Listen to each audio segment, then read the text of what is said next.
Your attention, please. Your attention, please. Attention, please. And now the moment we've been waiting for is here.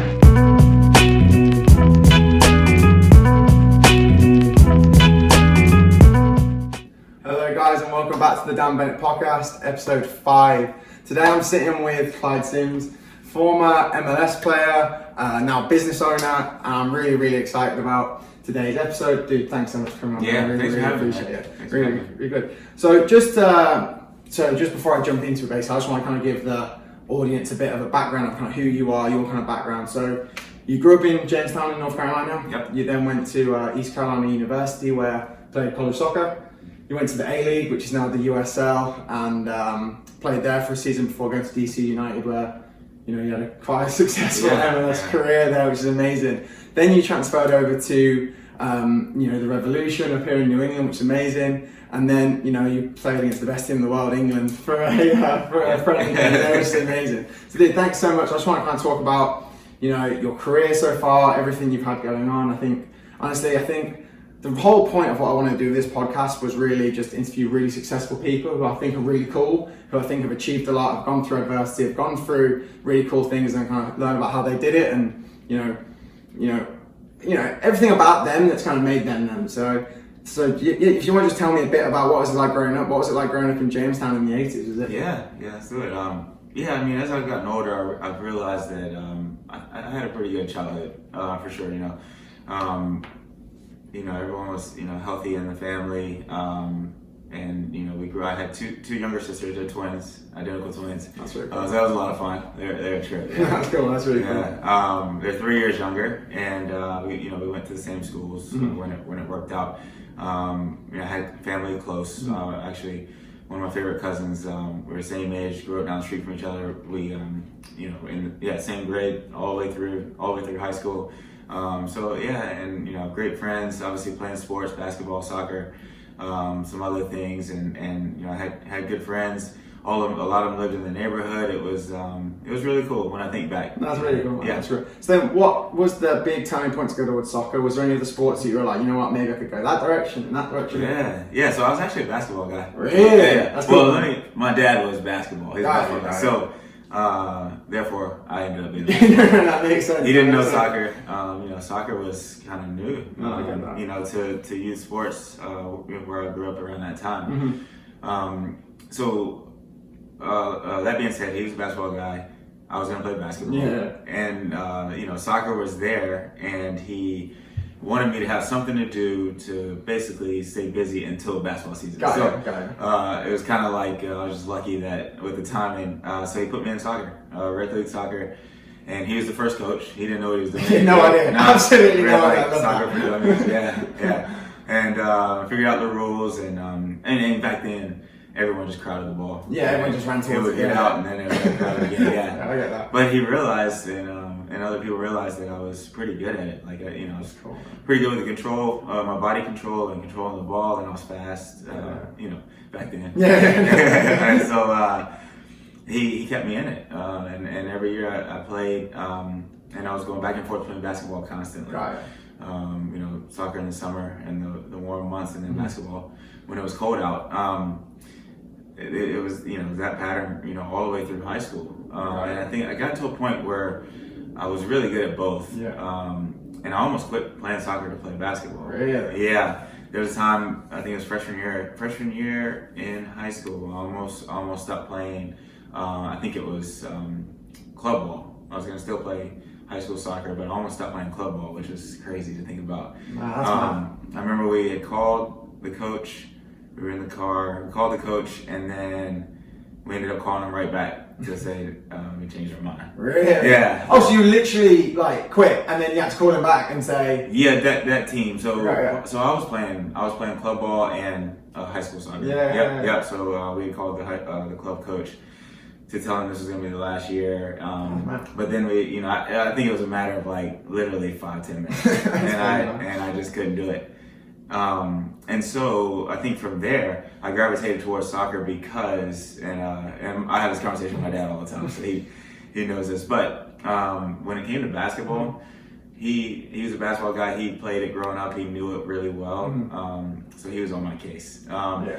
during the games, after the games, before. Because he understood it as well, so he understood. Yeah. What I needed to be doing, and he was right about everything. But as a kid, I had so much more freedom playing soccer because he didn't know anything. He'd come to the games and he'd sit there and he can't say anything. After the games, he'd just tell me good game, and I think I just found freedom in that, and it just it was just more fun to me, and I think that's why I gravitated towards it. My junior year, I realized that we were gonna basically have a chance to go play at school for scholarship, and then I quit basketball. Got it. That's it. I quit doing a lot of things back then. I used to skateboard, stuff like that. Quit everything. Anything. Just head down and focus on football. Well, anything also that could possibly, I could get injured. I just get stopped. that. Yep. I get that. So it was just full time soccer those last 2 years of high school, and I loved it. That's good, man. And how was the level at that point? Because even now, when I came over here 4 or 5 years ago, there was some very, very good American players, but then other players were just the level wasn't especially amazing. So when you're coming through the 80s and you're going to college, what do you think the level's like in comparison to it is now? Oh, I believe it's much better now. I mean, it's all relative. I didn't know much about outside of the United States. I didn't know much about outside of our region, really. Got you. Our club team was really good, and we won regionals one year, but what they did nationals every other year. So we were in the off year, so we didn't get to go to nationals to see how well we would have done with the rest of the country. But and then we finished third 2 other years regionals, but we won states basically every year. It was 7 or 8 years in a row. That's really cool. States. It was cool. The team got to a point where all the good players in the state came to us. Yeah, so, that's really cool. But North Carolina was a good, a hot spot for it. It was, and I think a lot had to do with the weather, the facilities. Yeah, that makes sense. You've got great weather all year round, haven't you? We had beautiful facilities. That's really cool. It was very encouraging, and it was cool. And you didn't realize that until you went to tournaments and played other teams. And there are a couple other states that always had good teams coming out of it, but the level was. I mean, the level was the level. It's hard to think about. Yeah, and now I think back. I mean, I look at kids now and I can't really tell how good they were compared to how we were. It's hard. I get that. I completely get that. Yeah. So then, what made the decision to go to ECU then? Was it's a good question. So we weren't good. We were very bad. And now they don't even have a team. They canceled the program. It was 2-3 years after I was done there. ECU is a football school. Yeah. Pirates, it's huge. Yeah, Pirates. And it's huge. And back then we were really good. They were ranked a few years while I was there. Title IX. We had no funding. It's kind of funny. We had these old, Diodore. We had these old Diodore uniforms. T-shirts for practice shirts. We had 2 different sets. Everything's all crusted because it's just you're wearing it every day and they're washing it. The pit stains and everything. And then the women's team. Yeah. They had Nike. I was just saying they kitted out. Bro, they had. I think they had a different practice uniform for every day. Different colors, different sets, and it was because they just had so much money. It's almost like they didn't. There's no other way to spend it, and so. It was kind of funny, but rightfully so. But it was an experience going to ECU. But so we weren't very good. The reason why I chose ECU, I think, was the coach at the time, and I knew I was going to get to play. Right? That's good. Yeah, I think that's a massive part of it. It's a similar story to me, really. That when I came over, there was a few things that kind of factored into my decision. It was kind of financially, if we can make it work, obviously with scholarships and stuff like that, also playing time. Mm-hmm. I don't want to be essentially on the bench for 4 years. I want to play. I think that's what you've come over to play. And I think exactly to your point that you're only going to get better if you're playing every single day. Yeah, absolutely. And when I came on my visit, I was sold. I had a buddy, or he's my buddy after, he actually played on probably our biggest rival growing up, club soccer. Mm-hmm. And he was one of the best players on that team, and I was one of the best players on my team. And so we always knew each other, but we ended up going same weekend to a visit to ECU, and we had a blast. And the guys were really cool. They were on the team, and after I left that weekend, that was it was solid. It was ECU's It's a fun, really fun Is it school. It's Greenville? Greenville, North Greenville, Carolina. yeah, which is beautiful. Greenville is beautiful. I was actually there last year for a wedding. It's like Okay. super nice. Yeah, Like super nice. A lot of people get it mixed up with Greenville, South Carolina, but yeah, Greenville, North Carolina. Yeah. But so we chatted after we left that trip, and we decided together to go. And so we told each other we'd be roommates and everything. It was cool, and we were roommates all the way through college, and still good friends That's to cool. this day. That's really cool. Really cool. So those couple of things made me make that decision, and I'm glad I made it. I had a couple of old teammates and just guys that grew up playing against that were much better than I was coming out of high school, and they went to like UNC or Duke. Some of the big schools, right? Yeah, They'll be then, ACC schools. yeah, right? back then ACC was like that was huge, and a lot of them went to those schools, Wake Forest, and they didn't get to play till like their junior, senior year. And some of them didn't even get to play. They just ended up because those schools they were bringing in the best players in the country every single year, and a lot of those younger kids are just better than they were. That makes sense. Yeah, That makes sense. So I think you made a good decision. Yeah. Looking back on it, since you made a great decision. Yeah. So then, like when you're going through college, then was there like what was it like? Was there the understanding, right? I'm going to go play professional soccer, or was it just way and that was like a folk dream that was just? It was a dream. So you remember Eddie Pope? I recognize the name. Yeah, he was a defender for the national team. Okay. Played for DC United. Played for some other teams, and he went to my high school. We didn't go at the same time. He was older, and so I basically, followed his career because there was this kid. We had like the jersey hanging up in the high school, and really cool. it was Eddie Pope's, and so I followed his career, and it was awesome. But to think that I would ever make it there, no chance. Especially when I went to ECU. We were, like I said, we were bad. I think the most games we won in a season was maybe 6 in a season. Right. And we played against some bad teams. That's where we racked up our wins. Like we would finish like last or second to last in the conference basically every year. Yeah.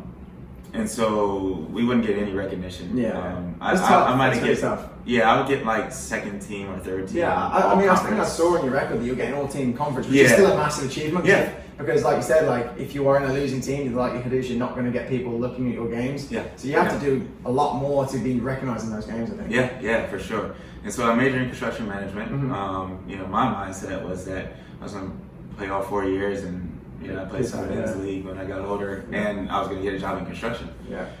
Which was a great opportunity as well. I was excited about it at the time, and so my coach, the coaches changed right halfway through college, and the assistant took over, Michael Bennett, and I tell him all the time when I speak to him that if it wasn't for him, I wouldn't have had a career, because he really believed that I could do it, and I thought he was crazy. To be honest. I know I was a good player, and even within the conference, but it was, he still had that low not the highest confidence, playing for a bad team and just struggling like we did. But he made me. First we applied for the combine, MLS, got denied. They didn't even let me come. No. And I think a big thing. I mean, back then the recruiting and stuff is much better now, and you'll see guys get picked up from all kinds of schools, all different schools. But back then they were only looking at ACC schools or the conference out west, and all the guys that were getting drafted were all from those schools. And it's tough, man. It's a tough pill to swallow as well when you look at all these players around you, kind of like, and you're like, I want to be doing that. Like, why am I not there? And I get it. Like, back then MLS was young. They didn't have the budgets to like go see ECU. Yeah, I get that. Even if they heard about a player, and so didn't get that. But he made me go to Richmond Kickers. Were having an open invitation tryout.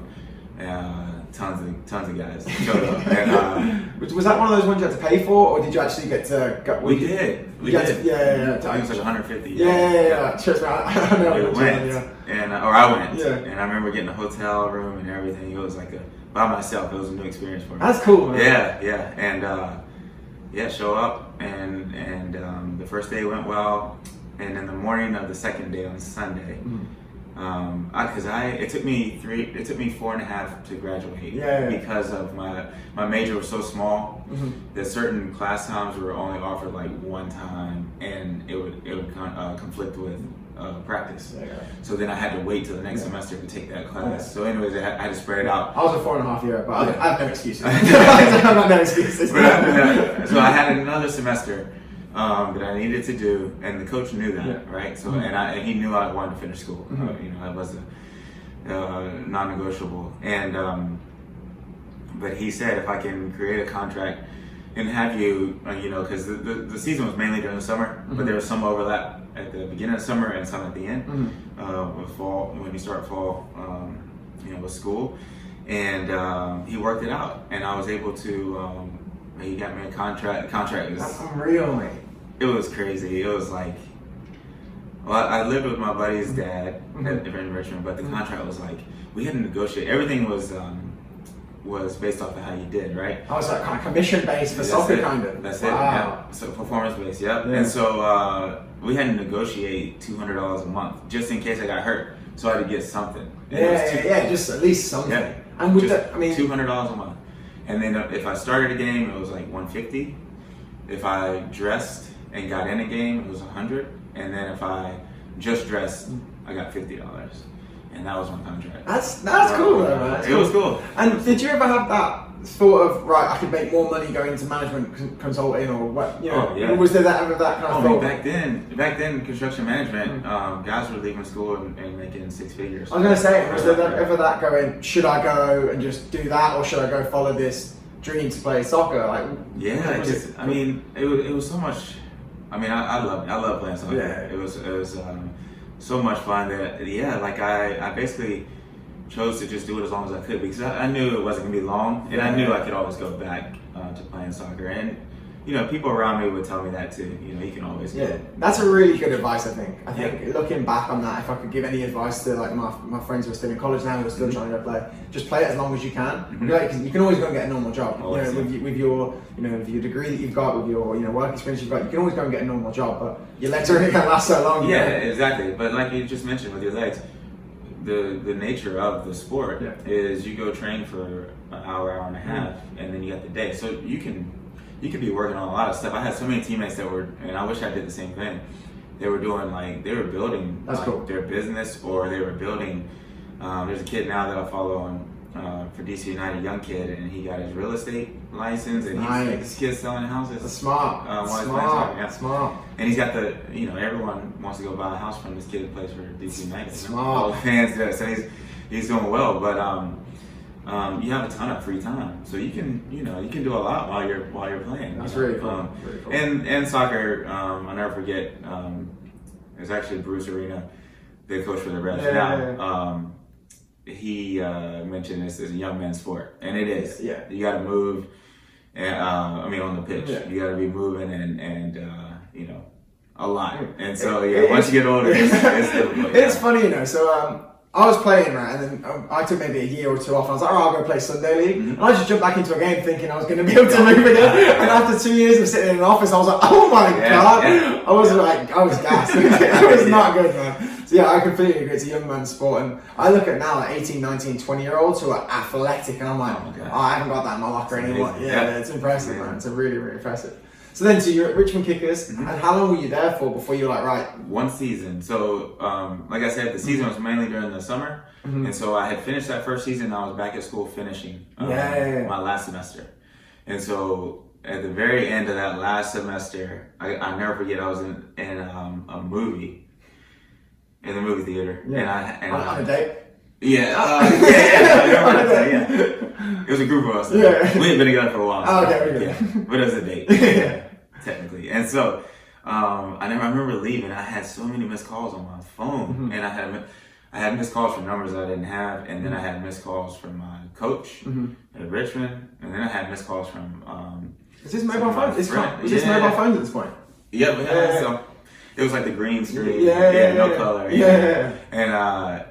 And I checked my voicemail, and I checked my coach from Richmond, because I knew him, knew that number, and I couldn't really understand what he was saying, but he was like so excited.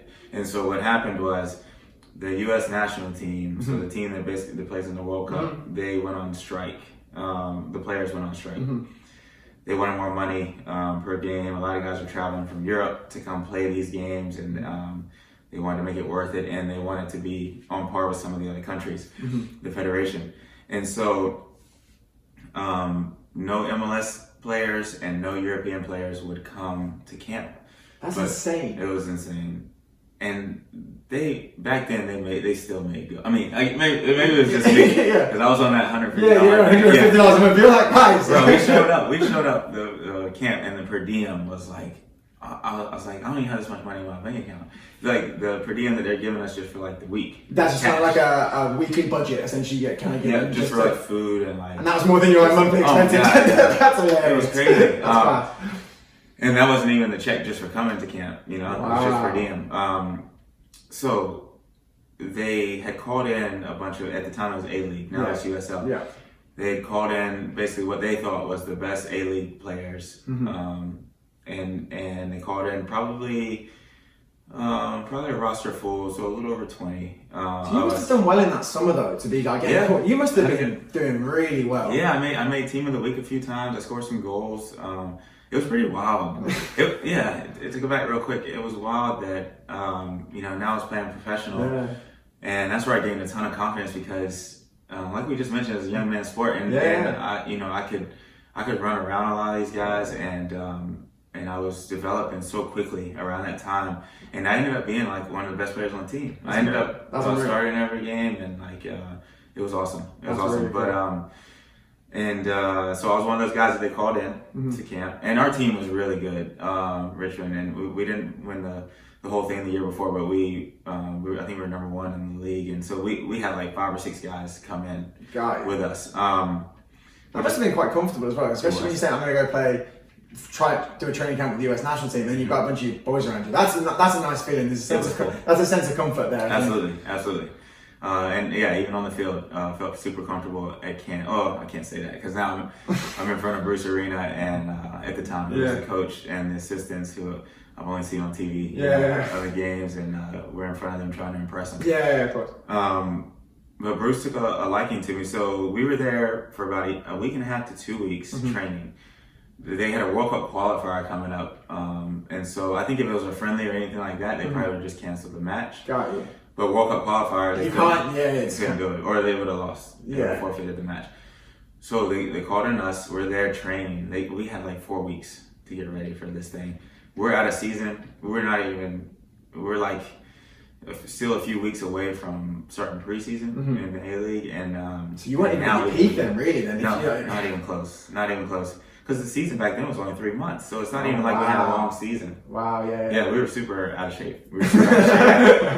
So 2 weeks we're into it, and we're starting to feel good, right?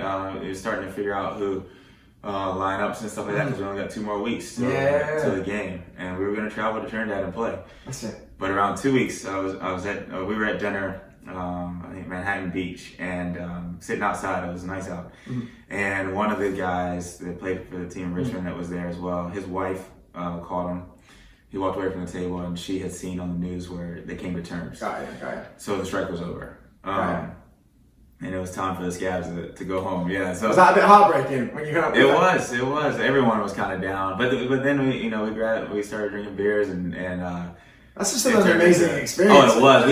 We had all this new like USA and stuff like that. And we got they were giving us free shoes and everything. It's amazing. That's amazing. That level. It's amazing what they do for those guys.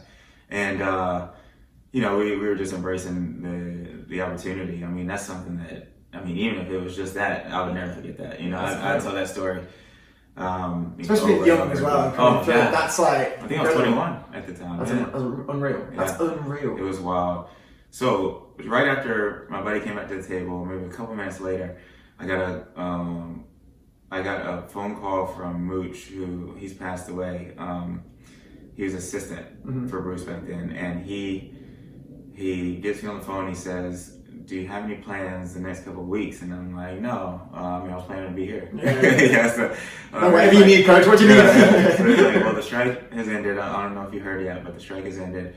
But we want to see if you can stay with the guys. So here I am, I'm thinking, this is awesome first, but also I'm thinking that, okay, we've been training for 2 weeks. We have guys, because they're in their off season as well. We have guys that are have gotten in shape where they think are in good shape that can contribute. Maybe they're keeping 5-6 guys. The next morning I tell the group of guys at the table, and they're pumped for me. Like I said, was there ever a sense of jealousy from those guys, do you think? Or do you think everyone was so supportive? I didn't notice it. That's good. No, I didn't That's notice nice. it. That's nice because you can be afraid sometimes of celebrating your successes because people might take that the wrong way. Yeah. That's really nice. And no, I mean these were my guys. We played together that whole season, and we got along really well. I was a lot younger than most of them, but they were happy for me. So the next morning we go to the meeting, and Bruce talks to us and tells us how thankful he is that we came in, and how grateful he was, and that the strike ended. And then he announced that we decided to keep Clyde on and have him train with the guys coming in, but I was the only one. Wow, that's an achievement. That's an achievement. Yeah, it was. I was the youngest one there. You must have really done well in that 2 weeks. Well, I think it was a combination. I think I did well, but also I think Bruce later I talked to Bruce, and he said, you should have been playing in MLS. So he saw this as an opportunity to basically get me there. He's a good guy, Bruce. That's amazing. Yeah. So he kept me there. I trained, and I almost made the travel squad. No way. Almost made the travel squad because they were low on D mids. I played D mids, so at the time it was just Pablo Mastroeni. I don't know if you remember him. He used to have the dreads. He played a couple. I recognize the name for sure. Yeah. And then they were even putting Clint at D mid and myself. Yeah, Clint's more offensive. Right? Yeah. Back then they put him anywhere to try to fit him in because he's such a good player. But yeah, they had him even taking reps at D mid as well. And so I was one of the few. And I almost made the trip, but at the end they only took 18, and I wasn't on it. But it was crazy. The most nerve-wracking time was the switch, right? So they let everyone else go. I'm there, at this hotel in Manhattan Beach by myself for a good 2 days until all the rest of the whole team come back in. Yeah. So I see the roster. I'm looking at the roster. I'm like, you gotta be kidding me. There's some ballers in there. Yeah. So it wasn't just MLS. It was all the European guys back then. So it was. I mean, I don't know if you remember. I think I saw it. Brian, Brian McBride, was it? McBride was. Yeah, he was at Fulham. Yeah. There's another guy from Fulham, the right back.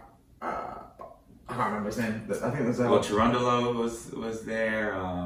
It's top like playing at the top level. Yeah, it was. Oh yeah, and you could tell as soon as they got there. It's a different level. As soon as they walked in the room, it was like you could. I mean, it was probably me, but yeah, it was just a different level, different mindset. Yeah. And I'll never forget. I got because I was one of the scabs that came in, and obviously that stuff's sticky, right? So I during those 2 days, I got a ton of attention because I was this one guy that they were keeping, and it was like news. And so I got an agent. I didn't have an agent before, but I got all these calls from agents, and I really like this one, Dan Siegel. And I stayed with him my whole career. I love him. Great guy. And so he's filling me in on things, and he's like, I just want to give you a heads up, some of the guys are not happy. But you're still even here. Yeah. And one was Casey Keller, and I heard it. The goalkeeper, right? Yeah.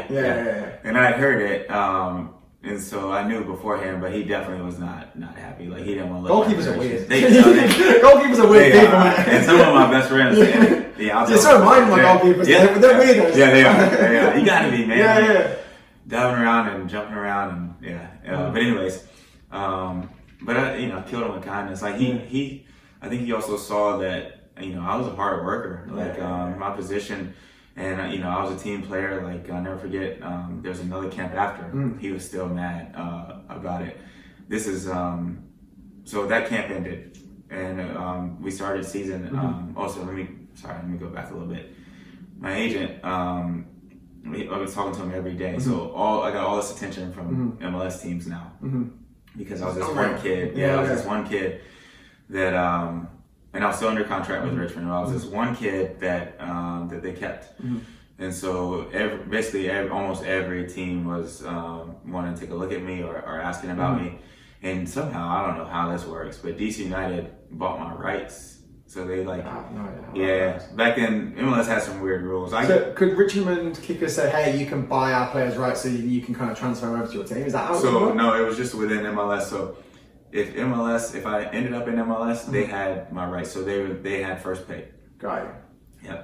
And so I was still in a contract with Richmond. So they had to come to terms. So, Okay, got it. so basically I was owned by DC United already without even signing a contract. But they weird. still, It's yeah, weird, isn't it? they still had to come to terms with Richmond to release me from my contract because I had one more year. And what was that conversation like with your assistant coaches, your Richmond kickers? Because obviously you had a great relationship with them. Yeah, They were yeah. buzzing that you'd even got into the US camp. Yeah. So when do you call them and say, hey guys, what's going on? Or do you just leave that completely? So they were asking for like everything. It was crazy. I never forget. Richmond kickers, what? Yeah. You would do. You'd be like, we want yeah. everything. Like ridiculous. Yeah. Ridiculous. I'm like, and Were you worried DC you wasn't going to United- go through? Well, DC United really wanted me as Got well, but they got to a point, and my agent finally called the coach and was like, "You're going to ruin this opportunity for Clyde if you can't work something out and just be realistic." Yeah. And so they finally came to terms. It was a weird relationship they worked out where we had to go back and play a friendly with them like every year for the next 4 or 5 years. So they can Once get a money year. off ticket sales And it was one of those games where it was just tough to go to because we were in the middle of our season every time. It was a midweek game. And everyone caught wind that it was because of me. No, all the players did? Oh yeah. They caught That's like nothing to do with you. So I know. it's It was because of my contract, so they give me shit all the time. Yeah. And so that was part of the contract and some money. But anyways, they let me go. That's amazing. Richmond let me go, and so I went from leaving the movie theater to flying out in Greenville, North Carolina, flying out to camp. This all happened while I was at camp. So that's mad. Yeah, I flew back to Greenville. And DC United gave me a day to pack a bag, and then I flew to Hawaii to meet the team for preseason. For the Trinidad. No, for DC United now. Okay, got you. That's incredible. That's a nice story. That happened that fast, and now I play for DC United. That's amazing. It was crazy, and then the guys, and like I said, with Eddie Pope, the guy that played at my high school, I followed DC. Yeah. That was like my team. And was he still playing at the time? No, he had moved on. Got you. That's That's he was still incredible. playing, but no, he had moved on. So I had a good start with DC United, a really good start with DC United. Started getting a lot of playing time. Bruce called me back into camp, and this was for World Cup qualifiers. And this is with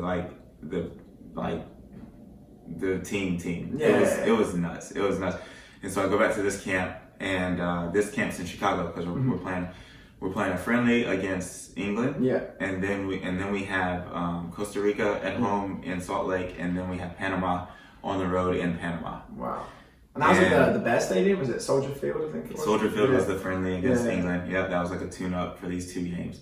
So we were together for a good 3-4 weeks.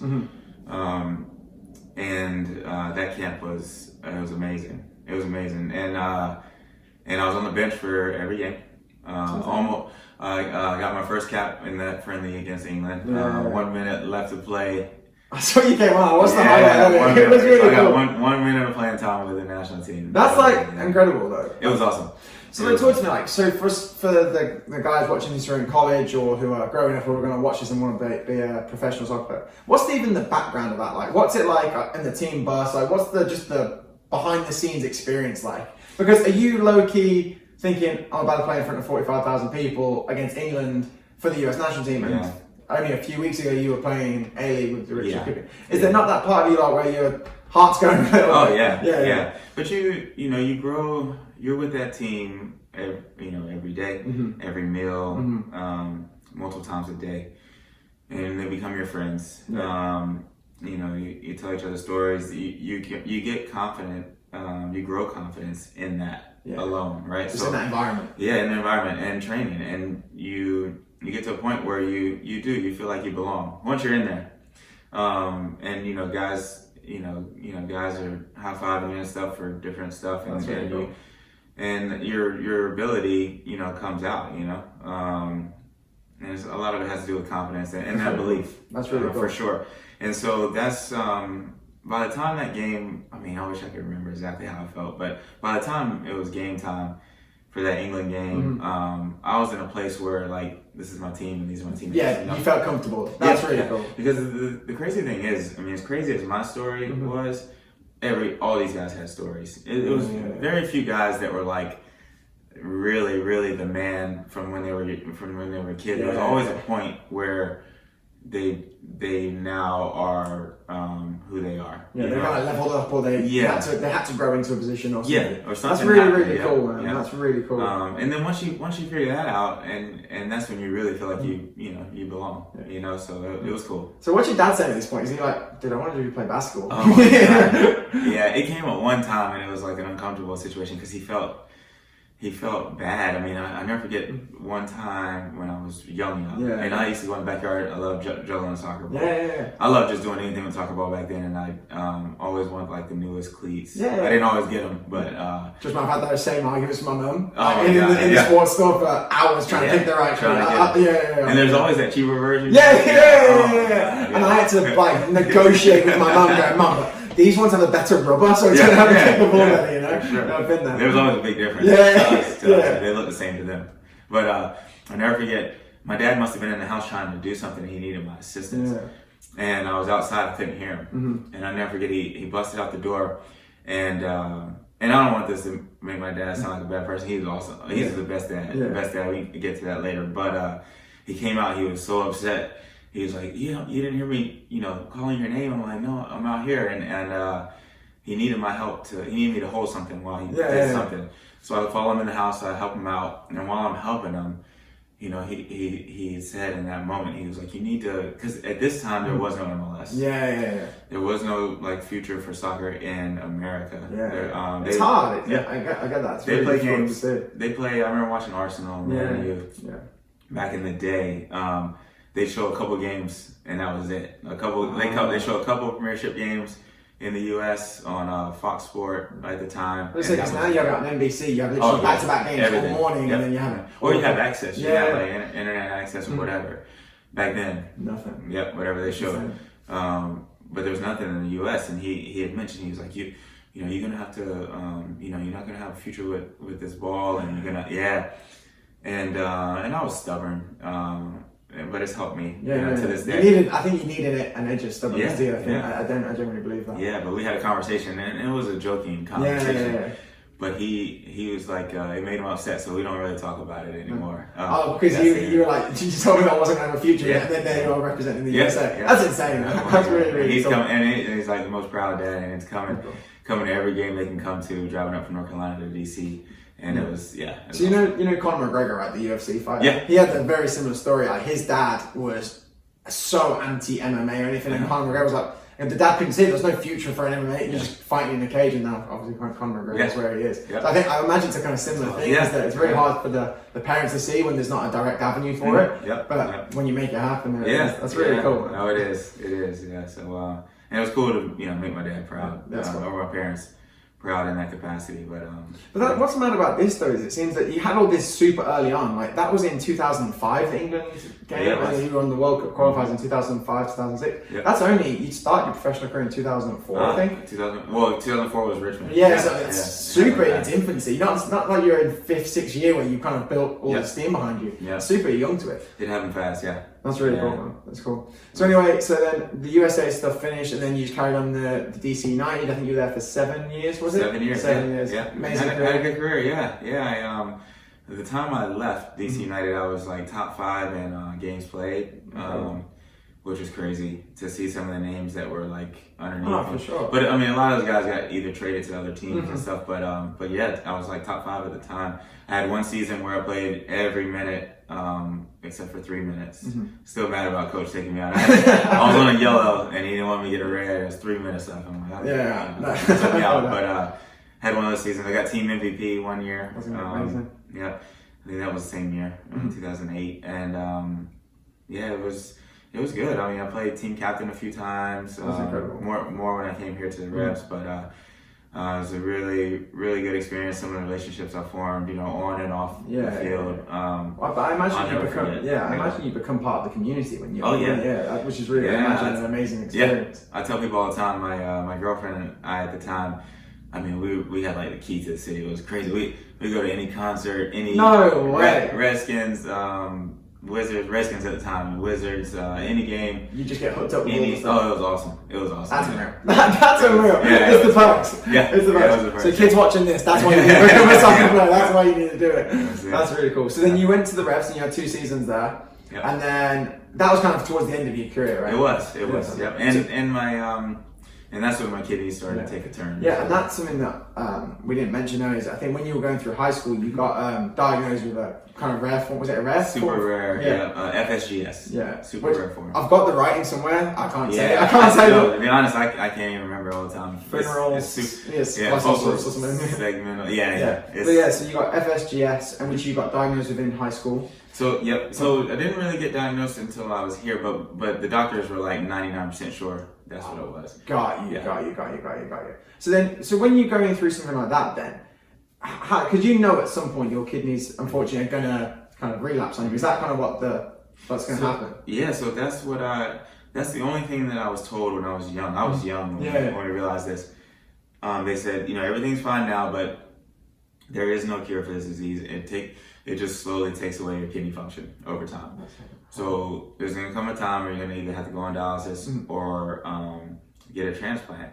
And I was so young, I didn't really know what that meant. You just kind of push it to the back of your brain, because it was scary. Older me will deal with me. Older me will deal with it. Yeah. But at the same time, it was scary, and so I pushed it back. I just pushed it away because I didn't feel anything. It didn't really affect me. I think the older I got, I realized the only symptom really that I was feeling was being tired.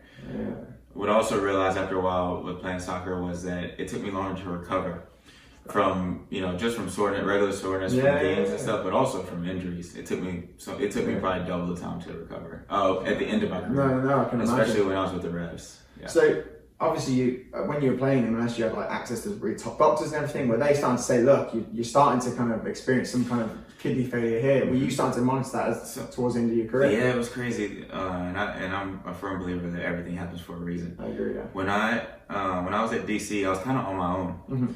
They put me in touch with doctors. I had doctors there, but I was in such of a habit of pushing it back. That I had to schedule my appointments. I had to check on to see where my kidney function was. I was in charge of that, and because I kept pushing it back, I didn't go as often as I should go. I was doing the painkillers, like you're not even supposed to be taking like Advil and stuff like that. But I was even doing like the Toradol shots to be able to play. And one time we went in there and it had dropped all the way down to like 20%. And they asked me what I had been up to, and they found out about the Toradol shots, and they're like, no, you cannot take those anymore. You can't take anything but Tylenol. No Aleve, no Advil, none of that. So, and then as soon as I stopped doing that, it jumped back up. But it was killing my kidneys. But that's terrifying. That's actually terrifying. Because I had heard stories about, and not necessarily with FSGS, but about people with kidney disease. They call it the silent killer because you don't feel anything. And there's been stories of I remember this one kid, I hear this story playing basketball, and he just dropped dead on the court. Oh my god! Come to find out his kidney function and his kidneys had just failed him. And he had no idea. Yeah, I imagine it's really difficult for you when you're at the peak of your playing. You look great, you feel great, you've cardiovascular off the charts, you feel amazing. It's probably very hard for you to even accept at that point, I've got a failing kidney. You probably don't even want to... Or anyone else. Yeah. And it was, and I sometimes I think I wish, I'm happy where I am and how things happen, but to see what my career would have been like if I had full functionality, I think it would have been different. It would have been different, Wow. Yeah. But when I got picked up by the Revolution, as soon as I got here, they knew about my kidney function and stuff. All that had been transferred over from DC. They put me in with the doctors. They made sure I was going to my appointments. They had me at MGH, which is great hospital. And I had to answer to them rather than me being in charge. And so that's when I really got super knowledgeable about what was going on with my kidneys. I learned so much, and knowledge is power when it comes to stuff like that. 100%. And you need to know, and you have to know what's going on to be able to, as much as possible, try to control it. And so when I came here, I felt so much more comfortable. Although I was struggling on the field because my kidney function was dropping, I felt super comfortable because I knew I was in good hands. Yeah. I feel like that way, that it's not just you fighting this. I feel like you've got a team of people around me who are going to help me, perform and feel better. So talk about that for a second. So you're going through a really super rare form of kidney disease, and you're playing soccer. You're training every day at the highest level. When you're playing a 90-minute game, wherever it may, do you feel weaker? Is it like, does it affect you when you're actually on the field, or is it, like you said, is it more after the game you're just like, I am dead to the world? Well, the crazy thing is it happens so slowly over time. Like your energy levels and stuff that I couldn't tell a difference. I just thought, to me, it was just me. It wasn't like that all of a sudden.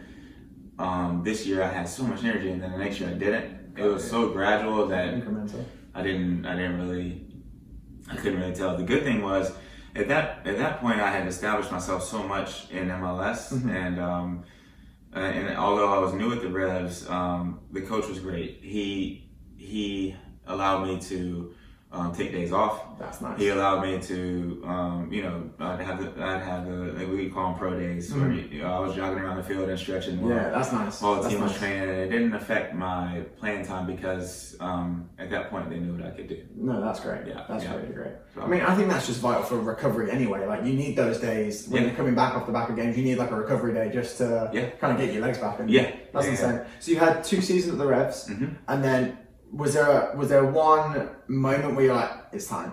That last season was just tough. I get an injury, and like I said, it'd take me double the time to heal. There would be nights where I go to sleep and everything feels perfectly fine, feeling strong, ready for training the next day, and I wake up, and then all of a sudden I just got so much swelling or just pain in my ankle out of nowhere, or my foot, or like the most weird spots.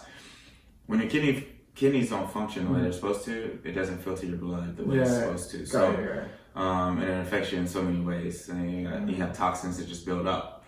And so that's what I was dealing with. And it got to a point where it was more work just trying to even train and be healthy than anything else. I was going to give it a shot and play one more season though. I was going to play, I had an opportunity in San Jose. I always wanted an excuse to live out in California, and that was a good one. That would have been a nice way to end the career, maybe. It would have been, but everything that I knew was always East Coast. All my family is over here.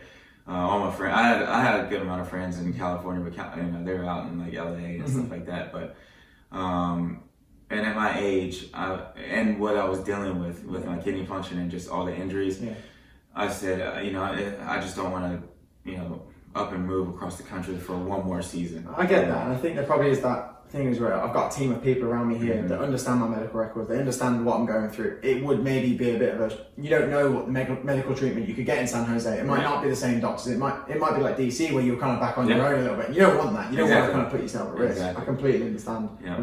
So that was that. That was it. So then you called it a day, you retired for the Revs. So you said you're at 20% kidney ability, I guess that's the word, by the end of your career. How long after calling it a day, were you then like, right, I need to get a transplant? So I remember having an appointment with my doctor shortly after I retired. He told me, you'll be fine for a while. He said, unless you get really sick for some reason, like the flu or something like that, that can drop your functionality. He said, unless you get really sick, you'll be fine. And literally, like, what was it? I got a really bad stomach bug, right? And I got sick, but that wasn't the type of sick he was talking about. I had to go to the hospital. It was so bad, and then I was given a medication that we didn't know at the time, but I now know that I'm allergic to. Oh, and they kept giving it to me, and it was just making me sicker and sicker. No way. This was only a few weeks after I had this conversation with him, and then shortly after that, while I was in the hospital, I had to start dialysis. Oh no! Because once it goes below 10%, you're basically done. And just for those who don't know, I think, and I'm probably wrong with this, but dialysis, is that when they help filter your blood? Yes. And essentially your kidney is literally not helping filter the blood Exactly. properly, and then that's what they'll help you do that. Yeah, so it pulls all your blood out, runs it through a machine that filters your blood. So are you awake for this? When You can sleep. I used to go 6 a.m. You had to do 4 hours, right? 4 hours 3 times a week, and you had to sit. I used to go super early in the morning. I used to go 6 to 10 a.m. Yeah, you just want to get in and get out. I get So a lot of times I stay up late, doing whatever, and so I would just sleep. Yeah, right. And then they'll just literally take out a big chunk of your blood and then just filter Yeah, it it's through. constantly just going Oh, through my the machine and come back in. goodness. Yeah. Wow. So then you're on dialysis for a year? I was on dialysis for not that long the first time. Maybe 6 months, not even. Might have been a few months. And then we got news. Okay, so I played in DC for 7 years. Yeah. I played here for 2 years. I had so many friends in DC that knew what was going on. At that time, the Revolution had they brought it out to the media. It was all over MLS website, DC United's website, that I needed a kidney. So I had so many fans and friends in DC get tested, and so many To see if they're the same up blood here type as as well. you, so you could. Oh, that's amazing. It was crazy. Well, so what I did, I got registered in DC, so it was easy for them. They could just go down the street rather than everyone come up to MGH to get tested. It was much easier that way. So I had two sites going on. Whoever found the kidney first, that's who we were gonna. I was either gonna go to DC to have it or stay here and have it. And when something like that, when you go through something like that, and touch wood, you don't have to go for this ever again. How long is the waiting time from saying, right, we need to get you a new kidney? What's the waiting time for something like that? So the wait is normally 4 years. So, but that's for a living donor that you know. Yeah. If somebody steps forward, say you want to give me a kidney, and you step forward, we can do it tomorrow. You know, I mean, as soon as you're tested up. They make sure that you would be perfectly fine before they would take your kidney. And hypothetically, say if I wanted to donate a kidney, I'd say I only want to donate a kidney to you. It's not that I put my kidney on a list of people that it could go to. So now there's that option now. Okay. It used to be like if you were a different blood type, you just can't. Got You just can't do it. Understood. But now, medication's so crazy now that we don't have to be a perfect match anymore. Like because the medications can take away my immune system to allow the kidney to just work perfectly fine. Yeah. But also they do have I forget what they call it, but they have that type of system. That's what I went through both times. The first time was just a swap. So like say you want to donate to me and say someone else wants to donate to one of their friends. But the person that wants to donate over here is a better match for me, and you're a better match for them. They'll switch the switch. Yeah. The first one was just a straight swap with another. It was a mother and son. I got the sons, and my friend Portia, her kidney went to the mother. Incredible. Straight swap. Yeah. The second one was a good amount of people involved. So that's another important thing. It's not like, so you had an amazing career, you're like, right, I really need to get this kidney done. You got the first kidney transplant, but then it didn't go well, did it? It didn't work. And so that was a tough time. I was about to say. Yeah, so here we are. We think we're getting the transplant. I'm told that I'll feel better than I've felt in years. We're all super excited. We go in, we have the surgery.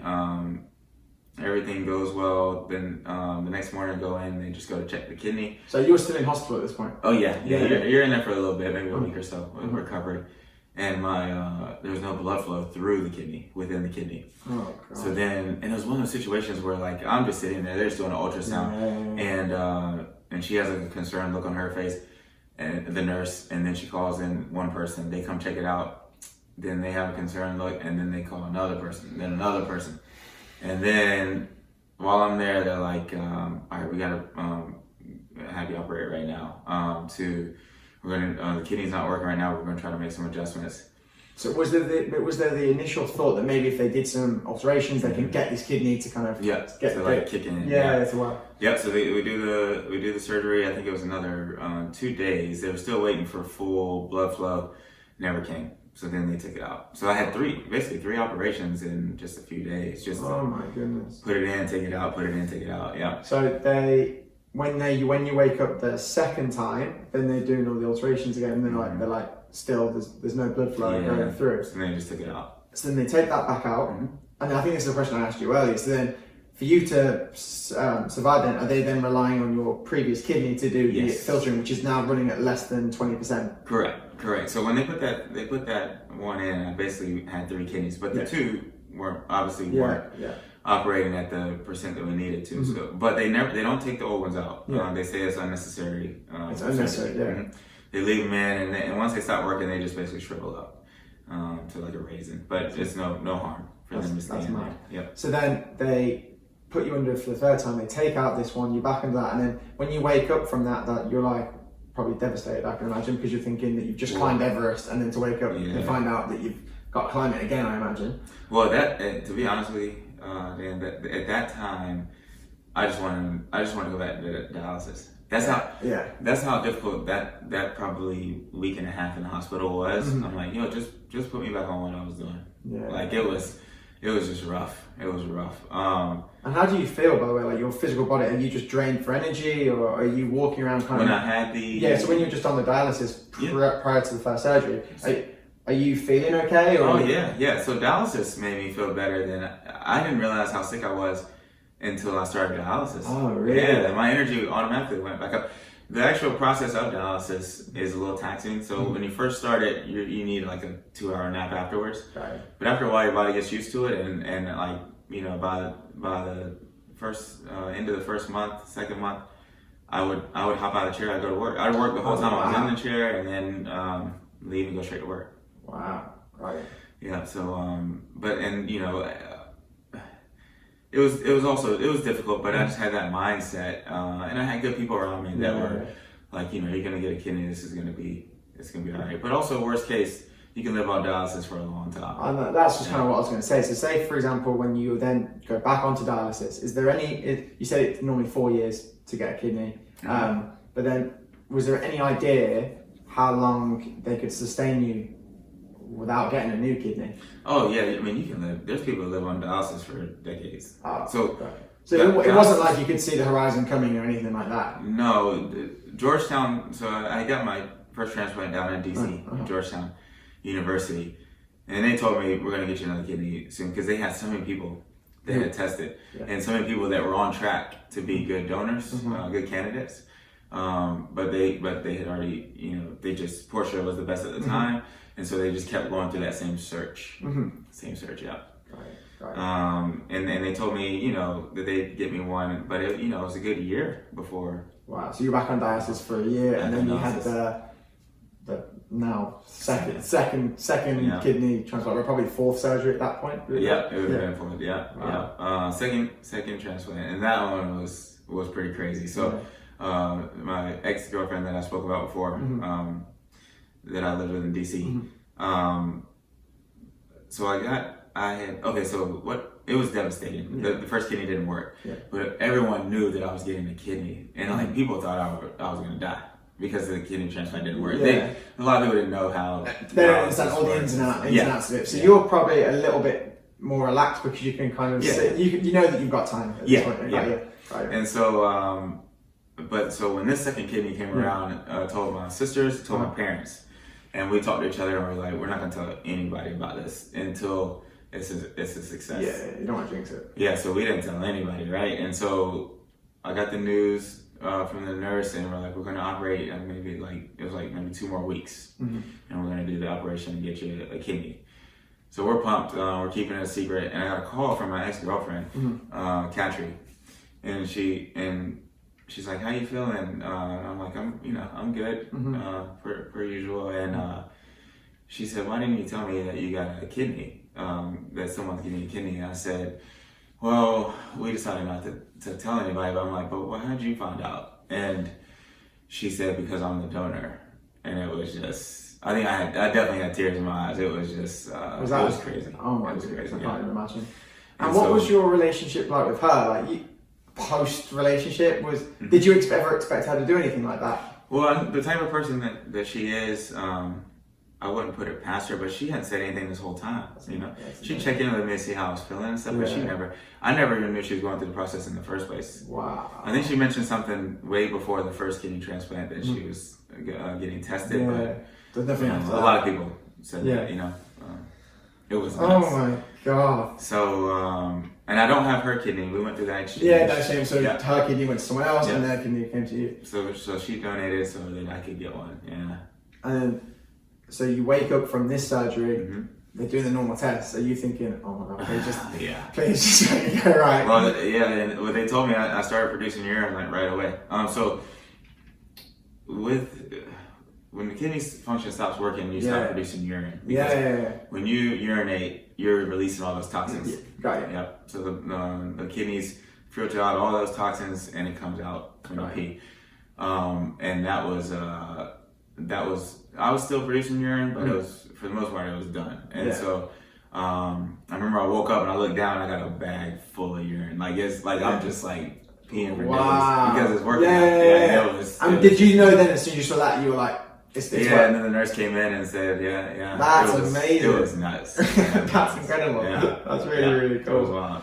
So then, do you ever like look at your life and go, there's been like chapters of your life? So you said the soccer playing portion of your life was obviously a huge part. You had DC, then you have the Revs. Do you ever look at that part of your life where you're going through all these surgeries, where you're going through this, all these operations and everything, and then you're over that now, and then what's the next thing? So at this point, you're kind of like, right, well, I'm over this now. I've got kidneys. I'm back to normal, and then now you've built up Rev'd Spin Studios, which I think is amazing.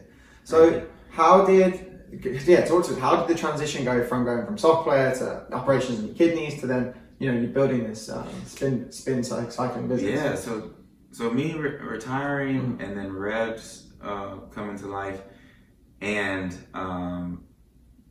having to go on dialysis happened like all around the same time. It was a busy time. Yeah, I remember the opening day I remember having a bandage on because I had just come from dialysis to come to opening day. Yeah, right, that's the thing. Yeah, it was wild. And you're the co-founder of this, right? You've got a business partner. Yep. My business partner Megan. That's amazing. And that takes me back to sports. Like being part of a team is so much fun. I mean, like it makes when you have a group of people, and no matter how small or how large of a number, that are all just as passionate about the same thing, and you have the same goal. And you're working towards that goal. There's nothing like it. There's nothing like it. And I learned that with soccer. So when the whole time, I had met Megan well before, obviously, before we decided to do that. We didn't know each other that well, but we both knew that we didn't want to do it alone, and we both knew that we were going to be stronger together. Yeah. So that's what we did, and it's been awesome. I mean, all the stuff I went through with my kidneys, I was able to go away, and she. And that's one of those things, is that having a partner with you, you can kind of lean off each other's strengths, can't you? Like when you're going through that, you can kind of lean on her to help with the business, and vice versa. And vice versa, yeah. She's had moments. She's on her second kid now. That's amazing. And she's able to go away and not worry about business for months on end, and we're a good team in that way. That's really good. I'd love to meet her. I spoke to my girlfriend Caitlin knows her, and she's like, Dan, she's a boss. she's a boss. She's a trip. Yeah, you got to meet her. Yeah, definitely. So where did the initial idea come from for a spin studio? Because obviously you had soccer, and then how did you transition into spin? Yeah, so I started later in my career. I gravitated towards the bike. Low impact. Oh my god, yeah. Like the last thing I wanted to do in the off seasons was run and put that pressure on my joints because I was getting. I was up to 30 and or 30 plus, and the stuff on my kidneys, I needed that low impact. So I gravitated towards the bike. I started taking like cycling classes at the gym, probably a good my last 4 years of playing in the off seasons, and it was great. Like I get the best workout. And I still feel fresh to go again the next day. And so my cardio was great. And then, of course, when we would run the fitness test, my legs would tire out. But my cardio was great. Cardio was good. Your legs, I get that. It was different. That's funny. But started there at the gym, and it was just traditional, speed up, slow down type thing. Give me these RPMs. But I still loved it. I loved the loud music. I loved the camaraderie and, Yeah, and for how sure. the bikes were in the room. And so I continued to do that. I met Megan up here in Seaport, actually. That's it. Yeah. And we hit it off right away. Shared a passion for kind of fitness. Yeah, that's really cool. Were you and- still playing? You were probably still playing. I was at this still point. playing when I Yeah. met Megan, yeah. That's really cool. And so another time she came back to Boston. She was living in Hoboken at the time in New Jersey. She come back and she wanted me to go check out this spin studio with her. So I met her, went to this studio, and it was the first time I rode to the beat of the music. And everything was based off the beat of the music, and I loved it. That's right. And then I started doing math in my head. I'm like, okay, I paid X amount for this class. There's this amount of people in the room. These bikes can't be but so much. And just started thinking about from a business perspective. I thought it was genius. Yeah. I like that. Yeah, I thought it was genius. So I kept kind of like putting that bug in Meg's ear, like Meg, because she always wanted to move back to Boston. She went to school at Northeastern, and she's looking for an excuse to come back. And I was like, why don't we open a spin studio? And it was just, we were just joking for a while. Like, yeah, we should, you know how people do. Yeah. And then when I decided to retire, that was another reason why I said, let's just go ahead and do this. Because are you thinking in 2-3 years I'm not going to be playing soccer? I want to. You don't want to just be sitting on the couch, but you want something to transition into. Yeah, and I'm also a person that's like, all right, if I go play soccer for a year or two, there's no telling where this, like, all the places I'm thinking about doing it, or even just doing it in general, this might explode before, and we might be late to the game. And so I was like, I'm just gonna stop playing. Like I don't feel great, and I couldn't stop thinking about it. I was automatically just so passionate about it, and so we did it. That's unreal. She moved up here. We lived in an apartment together for a bit, and then her boyfriend moved up, and then they got an apartment. Then I moved in with them for a bit. That's and really cool. we're tight. We're tight. That's really cool. That's cool. So I think what I was saying to you earlier is that when you watch business podcasts, when you watch business people speak, they'll talk about how they started their business, and they'll just say something like a empty comment like, oh yeah, I worked really, really hard and I just made it happen. And oftentimes I'm a bit like, yeah, but what did you do? Like, can you actually put some like meat and bones on it? So like, when you're looking at this thing, all right, let's start Spin Studio. How do you do like the market research on like your locations, and then where do you source the bikes from? And then how do you know that you're going to get enough clients to even pay the rent? Because I imagine for the longest time you have, especially if you're starting in like Copley, for example, or Foxborough, the rent's not cheap. No. So is that kind of in the back of your mind going, right, well, we need to start filling this place up before, Yeah, very much so. And to be honest, I mean, we didn't have a clue what we were doing. I love that so much. We knew what we were doing, but it's we kind of didn't know figure it what out. we We were just getting go, ourselves you kind of go and figure it out. Yeah, you're like, okay, we need this amount of people to pay the rent, and then be able to pay ourselves a little something. But then, as soon as we go to make a business, you got to pay $500 to create a business. Is that for like the legal Zoom or something? Yeah, you got to get accountants involved from the start. We got to do. We gotta get towels for the bikes. You gotta furnish the place. You gotta make sure the place. You can't just have a room of bikes. You need it to be like look nice. Well, and that's just one-time cost. But then the stuff that costs over and over and over, you don't even think about. You don't think about at the time. So we had to. At one point, for a while, we had to keep putting more money in. Just believing that it would blow up. It would go. Yeah. So we had no idea about that stuff. Stuff would pop up, and we're like, how do we not think about this? But at the same time, there was never a doubt that we wouldn't make it happen. I love that. So there is some validity to working really hard. I get that. There definitely is, but I think there's always a bigger part of the story. There is the smart stuff. There is. Yeah. Oh yeah. And I like to think that we're smart people. And to be honest with you can figure anything out. Especially, we have a ton of friends. Our network is awesome. I mean, for anything that we needed, we knew someone. We knew somebody, or we knew somebody that knew someone that could do it. That's amazing. They would either love to help us out or do it for cheaper than we'd be paying somebody else that we didn't know. And it was great in that way. We luck out with that. That's amazing. And I think if you hear a lot of people's stories, there is that element to it. Is you just kind of have to just network and bring so many people's different strengths into it. And Yeah. obviously, like you said, you got a good network of people around you that you can kind of lean on and Yeah. help you out, which is amazing. So then you had the first one in Foxborough, and then where did you go from there? How long from the first Dedham one? was the first one. So Dedham. Yeah. And then, so you had Dedham, and then was Foxborough the second one? Foxborough was So the second one. Got you. So how quickly after the first one were you like, oh my god, we can expand this now? Too quick. Too quick. But it was, but we were doing really well in Dedham. We picked Dedham because we lived in Dedham. We lived right behind Legacy Place. Yeah. And I was like, I'd go to Whole Foods like every day to eat, and I'm like, it just looked like everyone in there would spin, and so we just It's a nice area. so we found a spot right next to Legacy. It was right next to Whole Foods, and opened it up, and it did well. We were making the numbers work. A lot of classes we were selling out, and that was the reason why we kind of wanted to stay close, and we needed to make it manageable. So Foxborough is about 20 minutes, either Route 1 or the highway.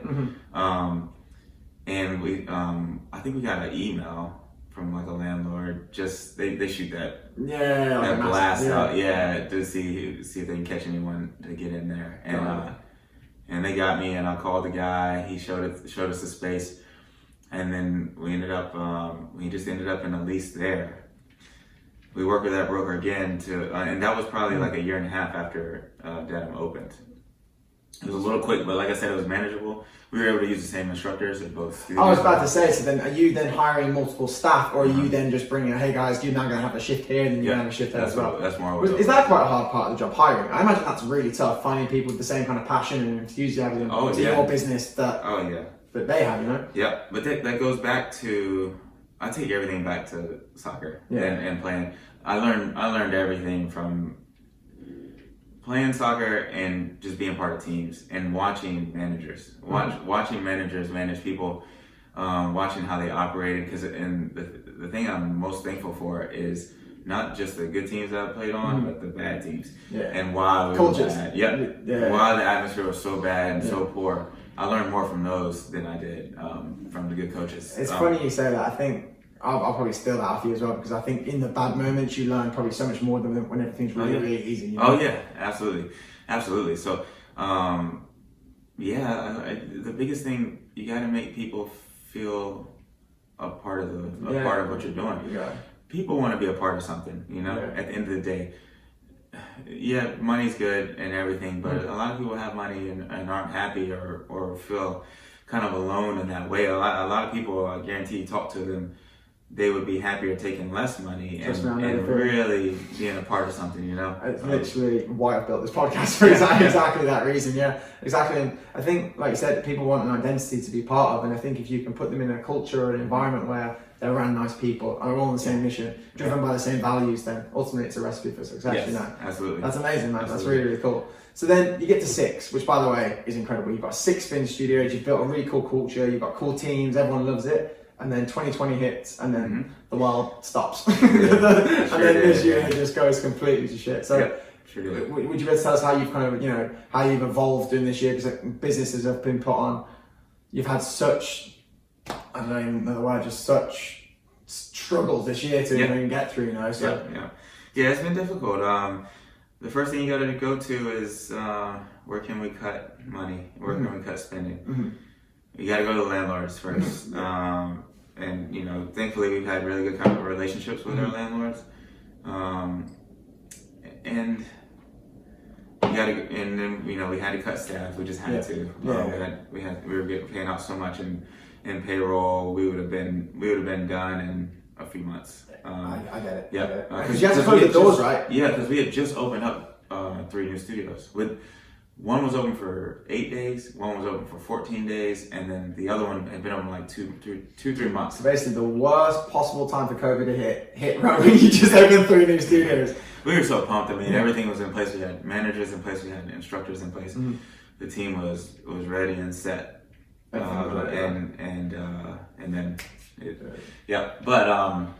then even at the time, we didn't even think it was that bad. It was actually kind of nice because we were running, at that point, we were getting these studios up and we were running around like crazy. Oh, I can imagine. And it was nice to have that breather. And everyone thought it was going to be a few weeks and everything's going to be back to normal. And so we just acted accordingly.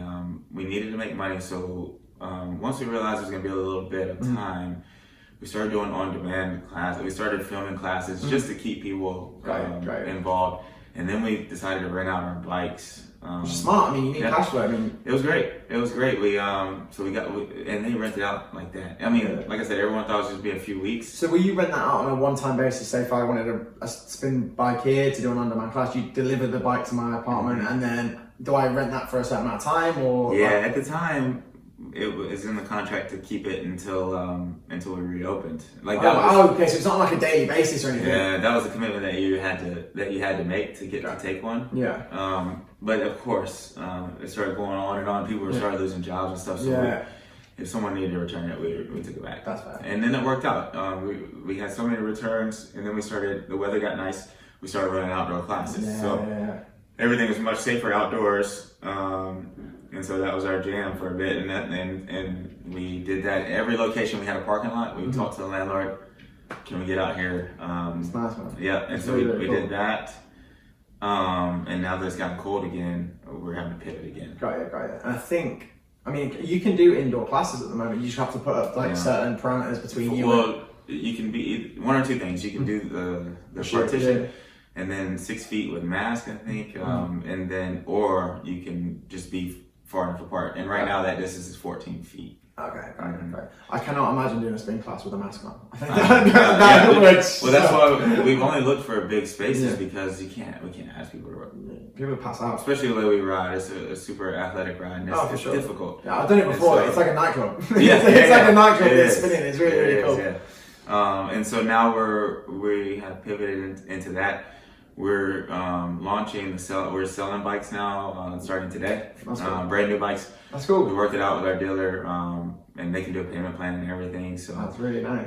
It's another avenue, and now we're actually about to up our on-demand, and we're going to make that a permanent thing now. So that's really cool. Lots of different things. That's cool, man. We did a different concept for a bit because outdoors was obviously more comfortable for people. Called training camp, so it's a different like hit workout. You probably be real familiar with the workout because I basically took it from soccer. Great workout, full body workout, but we did that for a bit as well. So anything that we could do, but also obviously stay on brand. Stay on brand and not be too much out of our element that would hurt us. From a brand standpoint, we've kind of done. And we've maintained so far. And we think we're working on some things. We think we should get through this thing all right. Yeah. Congratulations, man. Thank you. It's honestly, I think even opening a business is a massive achievement, but opening a business and maintaining it through a global pandemic is an achievement on a whole level. And like I said, we had to a lot of our full-time staff off. That was difficult. Yeah, it sucks. And not something we wanted to do or ever wanted to do. But do you think there's the understanding from their part that like you have to do it because otherwise you're not going to be here, and you physically will not be here in 6 months' time. Rev won't be there if you don't do that. Exactly. Yeah. So there has to be that understanding. Yeah. So hopefully one day we can bring you back. Yeah. And their job essentially went away. So they it's understandable. They know. So.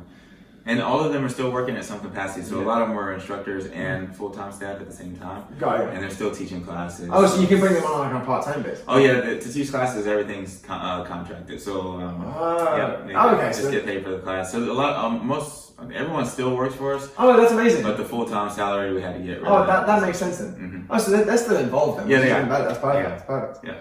Well, Clyde, I think to be honest, we've kind of touched on everything really. Honestly, thank you so much for coming on. I really enjoyed it. I think the people who watch this are going to get something out of it. So thank you so much. Thanks for having me. Thanks for having me. Yeah. Appreciate it, man. Yeah, man. Set off.